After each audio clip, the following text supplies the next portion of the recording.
Hello everyone, this is Isabella again, and we are now starting the 7th phase of our pharmacy calculations, and this session is going to cover more institutional type problems. Our title is More Institutional Problems and Interpretation of Drug Solutions. Topics will cover areas that are reflective in your pharmacy calculations book, chapters 30 through 33. If you remember the last session, we introduced institutional type calculations with the parentals and with powder drugs as well as the percentages. In this phase, we're going to go more into depth on ratio solutions. So just another way to interpret the concentration. We'll cover dosages, and that'll be either based on body weight or body surface area. And then we'll end with infusion rates and drip rates. So let's start with ratio solutions. Now, a ratio is a comparison of one quantity to another similar quantity. And these are represented of parts, which are the terms of a ratio. They're separated by a colon. So it kind of looks like the example you see here on this slide, 1:40. So the 1 refers to the solute or the active drug, and the 40 refers to the total solution or mixture. It's what the drug is dissolved in, so it's the solvent. They also can be expressed as a fraction, and this is important when we get into our dimensional analysis or our equations for solving problems, because when we can express it as a fraction, it can then become a part of the equation we use to solve a problem. Now the next slide for ratio solutions, I just have more information. So let's compare to the percentage solutions. Ratio solutions are also expressed as the weight/volume, or the WV, or the volume/volume, the V/V, or the W/W, the weight/weight. So you may remember from the last session that these were also ways that the percentage solutions were further expressed. They're also represented as grams per ml. So if you don't see specific designation of weight/weight or volume/volume, then it's okay to assume that it's grams per ml. The percent solutions refer to a number of grams per 100 mils of solution.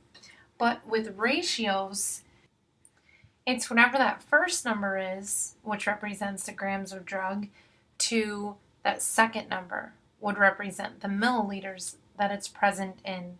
So that's the core difference between percentage solutions and ratio solutions. So the next slide, still dealing with ratio solutions, you have problems that are going to be pretty much similar to what we've covered thus far, but instead of having the percent, we're going to see it expressed as a ratio. So key elements for these types of problems include the following. You have to be sure that you're working with whole numbers. So you might have decimals, but you have to then convert them to whole numbers. You must also be sure that your numbers are reduced to the lowest terms.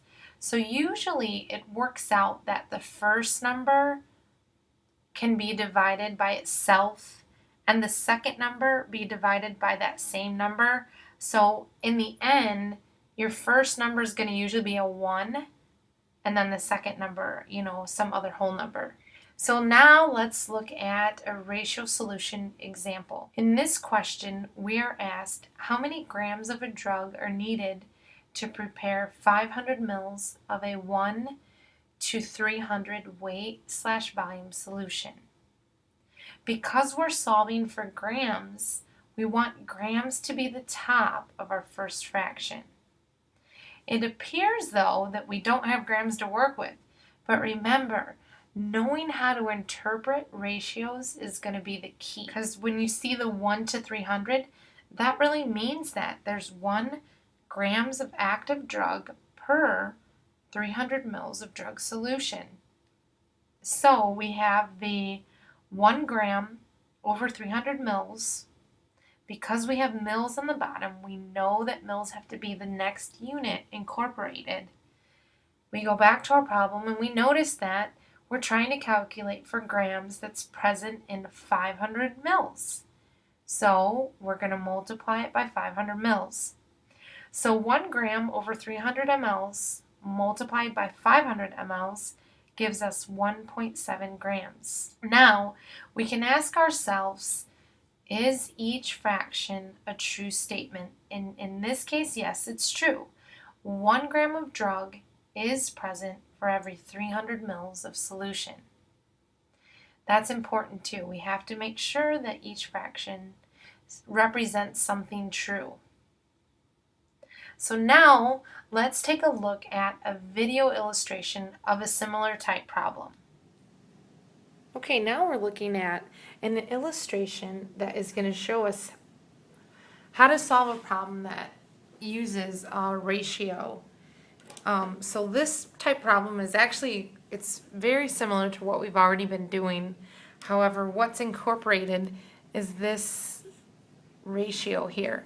So it's just another way to describe the concentration of a drug solution. So let's move forward. How many mLs of a drug solution are needed to prepare 2.5 liters of a 1 to 20 V/V solution? Now remember, this is just another way that we describe the concentration of the drug solution. The V/V is just referring to the units, milliliters and milliliters. This first number is actually referring to the drug itself, and this second number is referring to the total solution. Okay, so if it's helpful to write small notes like that, go ahead and do that. That way you're able to set up a problem and get right through because you know what this interpretation means. So back to the question, we're asked how many milliliters of a drug solution are needed to prepare 2.5 liters of a 1 to 20 volume per volume solution. So we know that we'll begin our equation with milliliters because that's what we're solving for.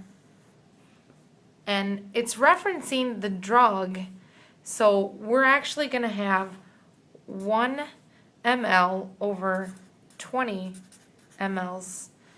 This is coming from the 1 to 20 concentration. Now, you know that if the unit on the bottom is mLs, it's going to be mLs up here, and we're referring to that total solution.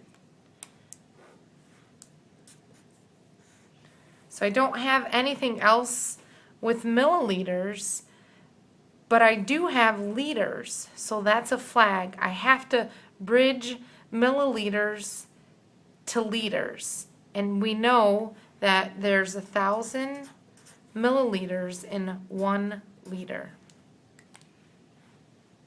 Okay, now if I have liters here, I know that I have to have liters up here.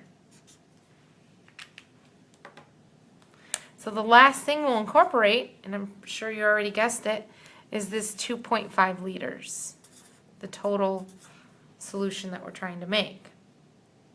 So what you end up doing on your calculator is just really 1 times 1,000 times 2.5 all over 20 times the 1. So you get, what, 2,500 over 20. 2,500 divided by 20, you get 125. And so you can see that your milliliters cancel here, and your liters cancel here, and you're left in mLs. So the answer to this question is 125 milliliters of that drug solution is needed to prepare 2.5 liters of a 1 to 20 volume per volume solution. Okay, remember to rewind, replay if needed to help you see how we utilize the ratio concentration in similar type questions that we've already been doing. Thank you. So interesting enough about ratios is that there's other types of problems that you can be presented with. And this is going to involve going from a ratio to a percentage or going from a percentage to a ratio. So let's talk about going from ratio to percent first. So we have a number, colon, and then a number. That's our ratio, but we want to go to something with a percent sign. So in all cases, you're going to take the first number and divide it by the second number of your ratio and then multiply it by 100. So our example here is 1 to 50. We want that to be converted to a percent. So we take 1 and divide that by 50, then multiply by 100. It gives us 2%. Now that's a pretty simple example. Just for illustration purposes, we wanted you to see that. Now let's talk about going from a percent to a ratio. So we want to write our percentage to begin to look like a ratio. So we know that it's going to be some number colon to some number. Well, the second number will always be 100 because that's what a percentage is. So next we have to make sure that we're in whole numbers. If we're in decimals, we could simply just move the decimal over as many places to the right so that we're in a whole number. But you must remember that you then have to move the decimal on the number to the right as well. Because whatever you move that decimal, it has to be done to each side of the colon. Secondly, we have to be sure that the numbers are reduced to lowest terms. So, if each number can be divided by the same number, then you should do it because you want it to be reduced to the lowest terms. So let's look at the example here. We have 50%. Now we want to convert that to a ratio, which is a number colon number. So let's kind of begin to make it look like a ratio with writing 50 colon and then 100. So remember that second number is always going to be 100. Now, we want to be sure that we're in whole numbers, and we see that we are. We don't have any decimals, so we don't have to worry there. And lastly, we want to make sure that our numbers are reduced to the lowest terms, so that if both numbers are divisible by a same number, then we should do that. We notice that both numbers can be divided by 50, so we divide each number by 50. 50 divided by 50 is 1, and 100 divided by 50 will be 2. So our answer is 1 to 2. Now we can take a look at a video illustration for both percent to ratio and ratio to percent type problems. Now we're going to look at similar type problems that still use the ratio, but we're going to work from going from a ratio to a percent strength. And all of the ratio type problems, you will find multiple examples in chapter 30 of your pharmacy calculations book. So in this question we're asked, what is the percent strength of a 1 to 60 solution? And so we start with this ratio, but we want to change this to a percent. And if you recall from the last video and even the slides, when you see a ratio set up like this, that first number is referring to the amount of drug, and the second number is referring to the amount of solution the drug is present in. Okay? The percent, if you remember, the percent is the amount of drug in grams present per 100 milliliters of the drug solution. So what we're going to do here is we're going to take the 1/60, and that's just coming from this ratio concentration, and then we multiply that by 100, because this is the amount of drug and this is the total solution, but I don't want to know what's present in 60 mils, I want to know what's present in 100. So by taking the total drug, which is 1 gram, over the total solution, and you can write this down, it's very helpful, and then multiply by 100, you'll always get the percent strength from a ratio. So 1 divided by 60 multiplied by 100, you'll get 1.6. And I mean, if you had the units here, the mils would just cancel and you'd be left in grams. But really that means 1.6 grams of drug is present in 100 mils. And I can just drop that gram and I still know that that's 1.6%.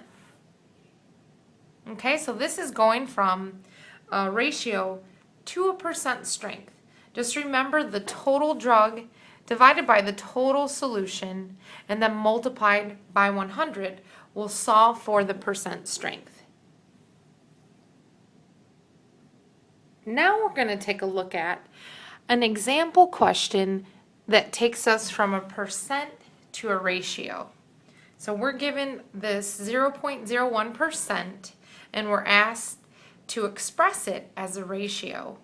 So you might want to notate that when you see that, what that means really is that there's 0.01 grams of active drug in 100 milliliters of total drug solution. What we want that to look like, though, is we want to turn this into some number and then a colon and then some number, because that's what a ratio is. It's something to something, or so many parts per so many parts. So you can begin to conform this percent to look like that by just writing this out. Tell me exactly what that means. Get rid of the in and just put your colon. Okay, so we're getting closer to looking like this, but you have to remember with changing a percent to a ratio, number one, you have to be in whole numbers. Okay, you cannot have decimals like this. So in order to get rid of the decimals, I'm actually just going to move it over until I get a whole number, which I'm just moving 2 decimal places. So that will leave me with a 1 on that side. But on the right side, I can't just leave it at 100, because what I do to this side of the parts, I must also do to the other. So I went over 2 decimal places here.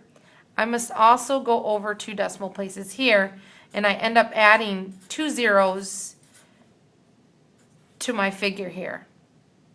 So this 0.01% expressed as a ratio is really 1 to a 10,000 part ratio.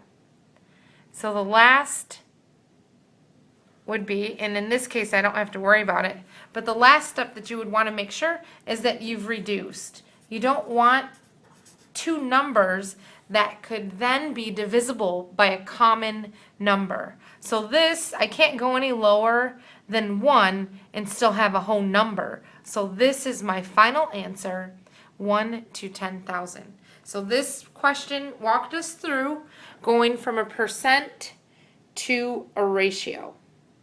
Now we're going to take a look at dosage calculations that are based on body weight and body surface area.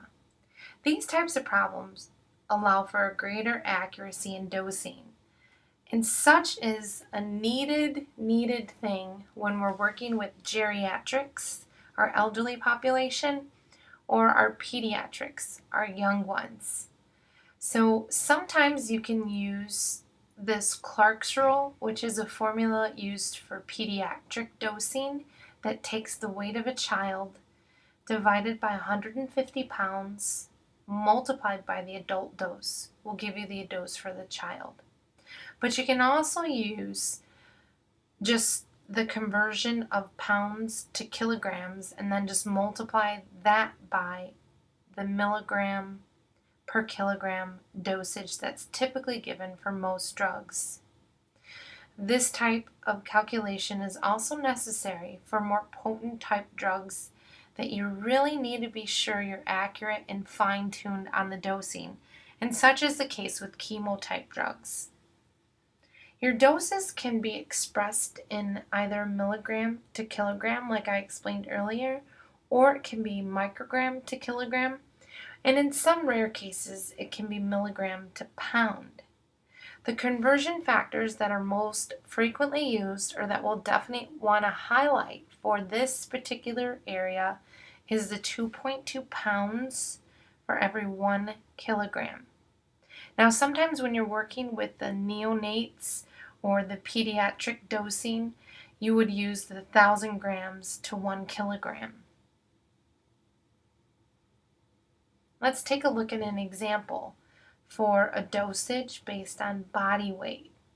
Now remember, these problems are still similar to the types of problems we've been working with all along, but now we're going to utilize a conversion factor for weight, the 1 kilogram to 2.2 pounds. So our example here is a neonate weighing 3.5 pounds. She's ordered a medication dose of 20 milligrams per kilogram every 12 hours. We're asked to find the dose that's given every 12 hours. So if the dose is in milligrams, we're going to want to begin our equation with milligrams. They tell us that it's 20 milligrams for every 1 kilogram. So that's our first fraction, 20 mgs over 1 kg, which is the dose. Now if kilograms are on the bottom of the first fraction, we automatically can write kilograms on the top of the second fraction. What do we know about kilograms? The conversion factor, 1 kilogram over 2.2 pounds. The last step is multiplying or incorporating the patient's weight.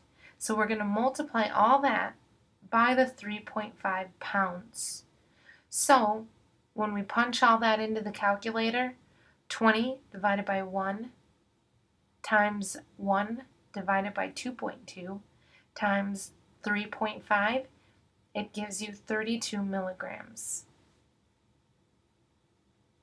Now let's take a look at a problem for a dosage calculation that's based on body surface area. Body surface area is also abbreviated BSA. It's calculated by using body weight and height. And this is done with the use of a nomogram. You can see an example of a nomogram on page 259 in your calculations book. It's in chapter 32. More so, practitioners and pharmacists use a body surface area calculator where you can just punch that in and it automatically calculates the BSA. It's expressed with the units metered square. And again, it accurately calculates doses for people that are receiving chemotherapies. This is especially important because in some cases you can see a variation of anywhere from 4 to 10-fold difference in cytotoxic or chemotype drug clearance. So let's go to the next slide. We have an example here for a BSA question. We have a patient with a body surface area of 1.95 meters square. There's an order for a dose of doxorubicin, which is a chemo drug, 30 milligrams per meter square daily. What will the daily dose be? Because the dose is in milligrams, we're going to start our equation with milligrams. They tell us the dose is 30 milligrams per meter square. Remember, if you don't see a number next to the unit, it just means the number 1. So we have 30 mgs over 1 meter square. Now, because metered square unit is on the bottom of our first fraction, we need to have that to be the next unit that we incorporate. So we see that the patient's BSA is 1.95. So then we multiply 30 over 1 by the 1.95, the patient's BSA. And our answer is 58.5 milligrams. So now let's take a look at a video illustration for both examples of weight, dose, and BSA dosing calculations. Hi, this is an illustration that's going to walk us through how to solve for a dose based on body weight. This is a very common type question that you'll see in hospital setting or institutional settings where dosing is primarily done on body weight. So we have a problem that tells us a physician orders cyclophosphamide, and this is to be given 5 milligrams per kilogram or /kg, which just means for every kilogram the patient weighs, they'll receive 5 milligrams of drug. QID in 50 ml D5W. So there's these small bags that are 50 milliliters of dextrose 5% in water that we're going to add the amount of one dose in. Our patient weighs 132 pounds, and the concentration of the drug we're using is 500 mg/10 mLs. We're asked how many mLs should be added to each bag. So we're going to focus on the vial that we're using, the dosing. Now we have to include the pounds in there because it's based on weight. And what will we put into each bag for one dose? So this is nice because if you just kind of take a step back and just think logically, you're trying to figure out how much of that vial you're going to put in the small bag. So you're going to start with this concentration of the vial that we're using. We know that we're calculating for milliliters because they say right here how many mLs of the solution will we add to each bag. So we know our problem is going to start with milliliters, and we're incorporating the concentration of the drug that we're using. So 10 mils for every 500 milligrams. So this is just pulled from that concentration of the vial.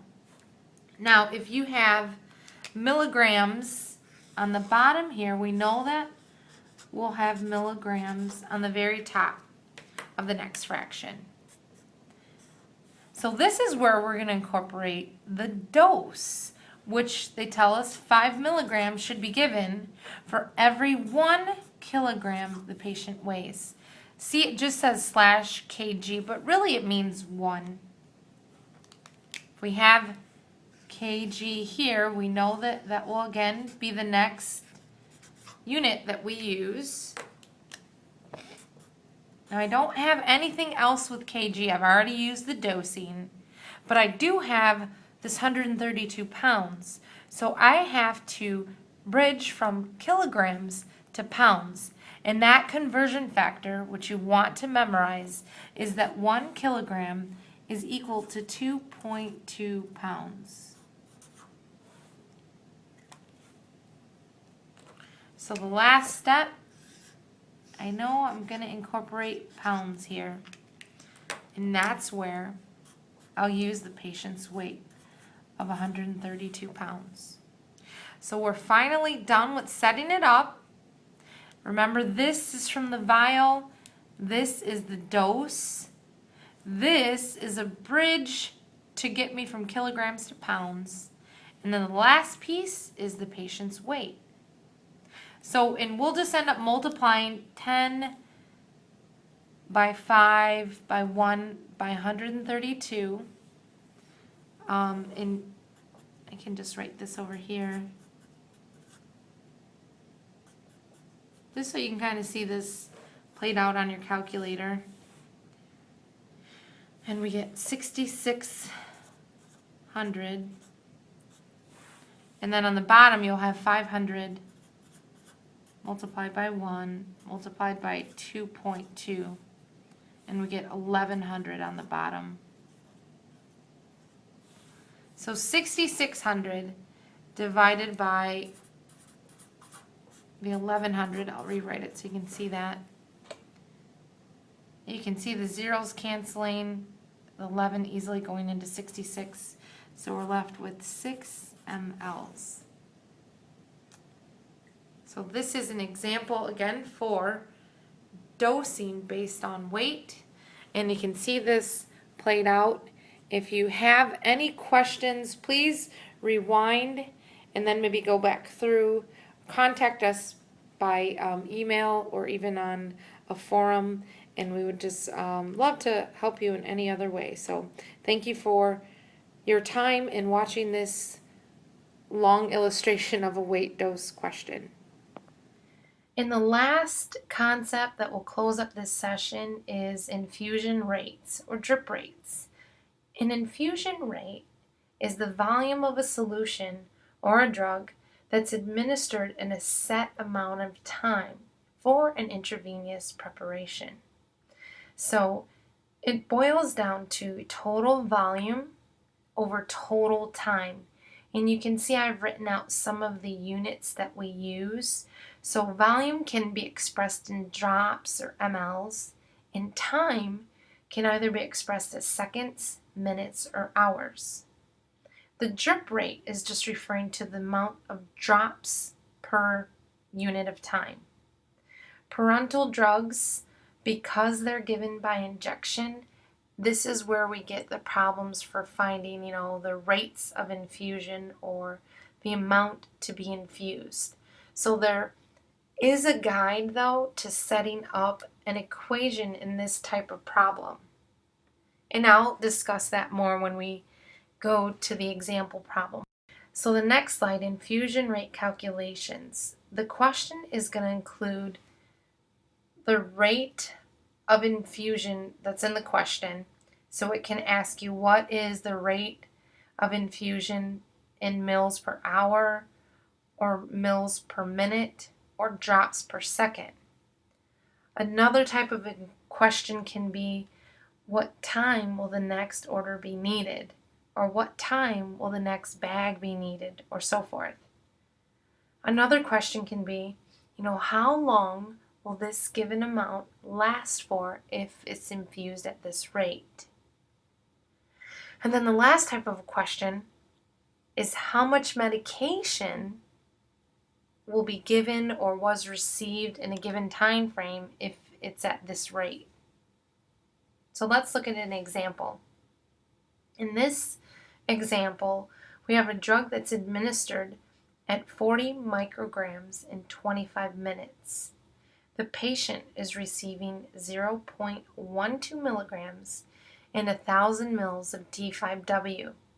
So we're asked, what is the rate of infusion in mLs per hour? Now I want you to zone in on that question. Anytime you get a rate question, I want you to zone in on the question with the volume over the time unit.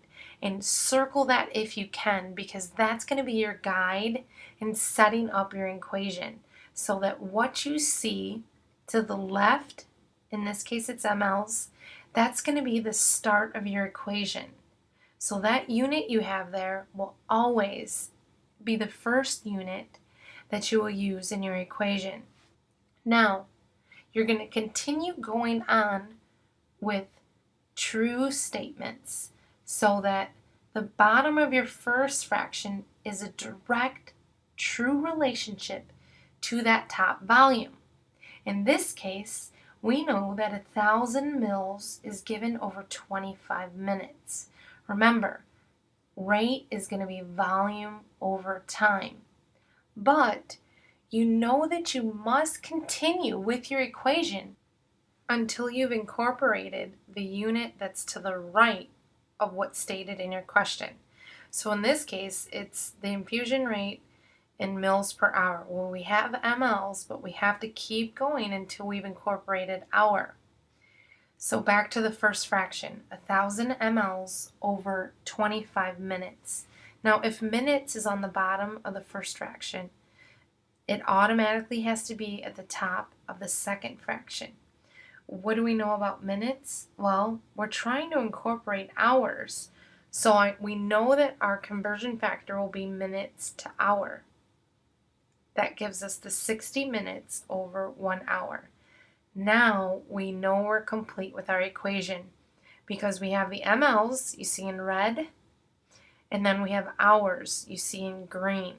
So 1,000 divided by 25 multiplied by 60 gives us the 2,400 mils per hour that our answer ends up being. So why don't we take a look at a video illustration that gives us an example of maybe a more complex problem, and we can look at the different types of problems as well. So in this video that you're going to see, we'll have a question that's regarding to time, like at what time will another order be needed. I'll include a question that says how long will an order last, and then the third type question will be how much medication was given over this period. So we'll end our session with the videos, and we're just about done with calculations. Hurrah, hurrah, you guys are doing wonderful. We'll end the session with that. Thank you. Now we're looking at an illustration that is going to cover infusion rates. And infusion rates you find all in chapter 33 of your pharmacy calculations book. So there's a few types of problems that incorporate infusion rates. The first one we're going to look at is determining the infusion rate.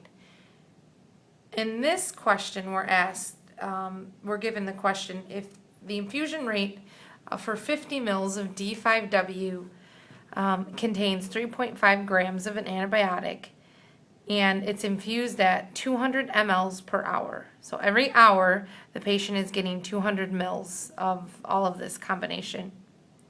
We're asked, well, what's the infusion rate in drops per minute if the IV set is calibrated at 10 drops per mil? So the calibration is referring to how many drops is getting distributed, and you can see every 10 drops is equal to 1 milliliter. So the goal here is to get to this rate of drops per minute. So I'm going to circle that because if you recall from the slides, I like to zone in on that part of the question because it really will help us start and end our equation. So that the unit that you see on the left-hand side, that is what we'll start our equation with. And drops is abbreviated GTT. Okay, so I'm going to look back and I'm like, what do I know about drops? Well, the only thing I have about drops is this calibration of 10 drops / ml, which really means 10 drops is going to equal 1 milliliter. So I'm getting started here. Now same concept, we're still going to use dimensional analysis. So if I have milliliters here, I know that that will be the next unit that I incorporate.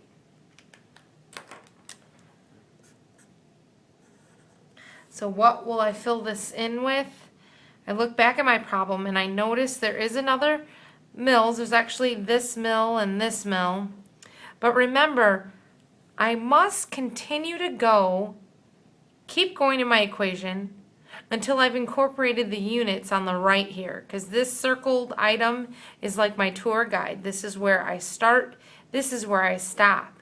So if I put 50 mLs up here, I don't have anything that's relevant or true regarding that 50 mils other than the 3.5 grams, but that will halt my equation, and I don't want to do that because I need to get to minutes.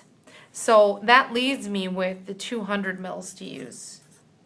And what's with the 200 mils? Well, you see here, 200 mLs is given over 1 hour. Must keep going until I've incorporated that unit on the right. So this is an easy one. If I have hours, I'm just trying to incorporate minutes. So everyone knows 1 hour has 60 minutes. And if you wanted, you could have just put 60 minutes right here, and that would cut off this entire fraction if you put 60 minutes here. But I'm going to take it the long way so you can see that played out. So here, what this ends up being is just 10 multiplied by 200 multiplied by 1 all over 1 times 60. So you see that we have 2,000 over 60, which equals 33. And that is, you see these mils canceling, hours canceling, and we're left in drops and minutes, which is what we want to be here for the final answer. 33, and it's actually 33.33 continuous, but you can definitely round up just to 33. 33 drops per minute for this particular question. Now this next illustration is still dealing with rate of infusions. On this one, we're looking at the unit for time, though. We've pulled this from the book, and this is in chapter 33 still. And we're asked here, if we have a 500 ml bottle of an 8% drug, the rate of infusion is 5 grams per hour. What is the rate of infusion in mils per hour? And how long will the bottle last? So this is really a two-part question. They're asking us two questions here. Number one, what's the rate in mils per hour? We don't know. We're given it in grams per hour, so we first have to calculate that. Then we're asked, how long will that bottle last? So if we figure out the rate, then we can determine how long this 500 ml will last. So we're going to start with the first question, which is, what is the rate of infusion in mils per hour? So I'm going to circle that because that, remember, that helps to kind of guide where we're going here. So that we'll start our equation with mLs, because that is the unit that we see on the left side right here. So what milliliters will we use here? And pertaining to this, we have the 500 mils, which is for the total bottle. Then we have 5 grams an hour. But we also have, you don't see it directly, but that 8%, that really means that we have 8 grams of drug per 100 mils of drug solution. And that's helpful because they give us this rate in grams per hour, but we need to get to a volume per hour. So we're actually going to use this piece right here to link up that 5 grams. So we'll start with 100 on top, and on the bottom we'll put 8 grams. That was, this entire piece is just pulled from that 8% drug. So now we know that because we have grams here, we know that will be the next unit that we use. Now we can incorporate this infusion they give us, 5 grams / hour. And that just means 1 hour. So I actually can stop because I know that I can keep going until I've incorporated the unit that we see here, which is hour. I've already have mils right here, and these grams will cancel, and I'll be left in mils per hour. So really, this is going to be 100 times 5 over 8 times 1, which is just 500 over 8. 500 divided by 8, you get 62.5 mils per hour, which is exactly what we want to be in here. Okay, so this answers the first question, the rate of infusion in mLs per hour. Now the second question is, how long will this bottle last? How long? So they don't directly give us a unit, but we know that we're solving for time here because we want to know how long it will last. You don't have to complicate things. If they give us or if we calculated the mils per hour, let's just solve for the unit hours. And we'll take this 1 hour over the 62.5 mils that we calculated as the rate. And then because we have mLs on the bottom here, we know that will be the next unit that we have to multiply by. And what do you think we'll put here? We're trying to figure out how long the whole bottle will last, or the bottle. So that's dealing with that 500 mils here. So we'll multiply all of that by 500. So it just turns out to be 500 over the 62.5, because 1 times 500 is 500. 500 divided by 62.5.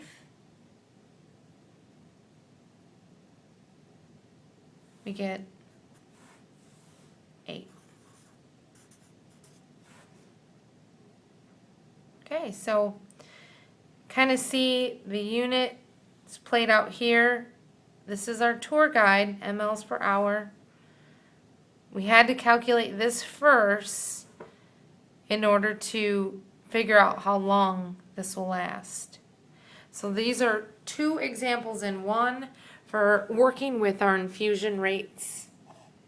Hello, and now we're looking at the last illustration that we have for infusion rates, and this is dealing with calculating the amount of drug, or the volume, I should say, that a patient is given if they give us the rate and the time that it's administered. So this question we're asked, what volume of a fluid will a patient receive if a large volume parenteral bag is running at 50 mL/hour? It's begun at 0800 and discontinued at 1400. So we first have to calculate the amount of time that we have here. If it started at 0800, and typically all hospitals will use military time. So if you know, military time takes the day, divides it into 24 hours, so that midnight is where we start over. We have all zeros on the board at midnight, and then at 1 a.m. it's considered 0100. 2 a.m. is 0200, and so forth. So this 0800 is really 8 o'clock in the morning. And it stopped at 1400, so that's later in the day. 1400 is actually 2 p.m. So if we take the difference of those, 1400 from 800, we're left with 600, or 6 hours. So really that's 6 hours. That's how long it was running. So we want to know, what volume did that patient receive over the 6 hours?